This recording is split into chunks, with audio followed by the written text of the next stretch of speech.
Hi guys, my name is Caden Buffington and this is my evidence-based video. So with my question, I looked up how do super shoes affect running performance? And I defined that super shoe is kind of a broad term and my question is targeting specifically shoes with carbon fiber plates. So before I go on to my research, I wanted to explain some common examples of non-reliable sources. So some examples would be social media posts and blogs, websites targeting specific phrases with no evidence supporting claims. So you kind of look up whatever you want and then you just get a research article because of that. And it doesn't really work out. And then some journal articles and magazine articles. So when I looked up my question, I found a lot of sources, but the source I chose was Super Shoes, How Super Are They? So this article was published on April 1st, 2024 by Bajikoro and then some other authors. So the introduction of the article talks about the effect of carbon fiber plates on the performance of male elite marathon runners. So elite marathon runners, their times vary from 2 hours and 30 minutes all the way down to 2 hours. There has been two runners that have been sub 2 hours, but we're not going to go over how their data fits into this. And then the article explains how carbon fiber technology came out onto the scene in 2016 and made tremendous moves. So in 2016, Nike put out a prototype of a shoe where it had first introduced carbon fiber plates, and then the top three finalists in that Olympic race, they all had the carbon fiber plate on, and kind of the world was shocked, and they're like, "How can we make a shoe?"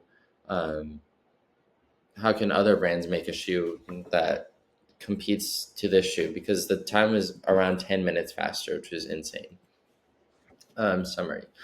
So the authors based a model on a mathematical formula to test whether carbon fiber plated shoes really gave an advantage. So the model was based on elite marathon runners who ran a 2:08 marathon time or faster. And then this model was made with a linear regression trend because marathon runners increase their time and lower their time, increase their speed and lower their times in the long run.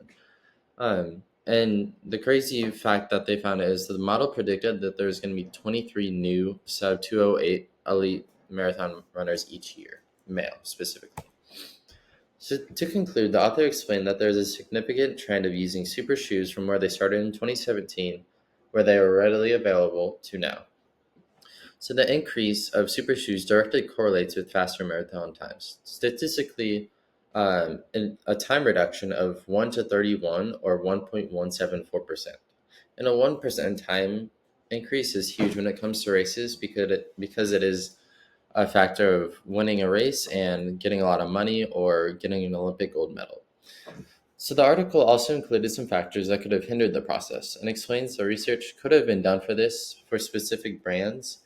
An individual brand would be like Nike or Hoka, or Adidas and Hoka. And this article is based off of Nike because Nike was the first to kind of do this.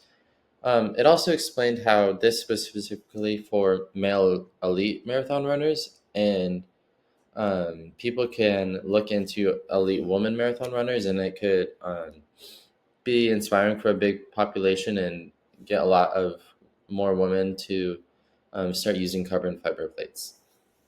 I chose this topic because I love to go running and have felt the effects of running in a super shoe. I actually have two. Running in a super shoe does not account for insufficient training, but also gives an extra boost to those who put in the time and effort. So yeah, thank you guys.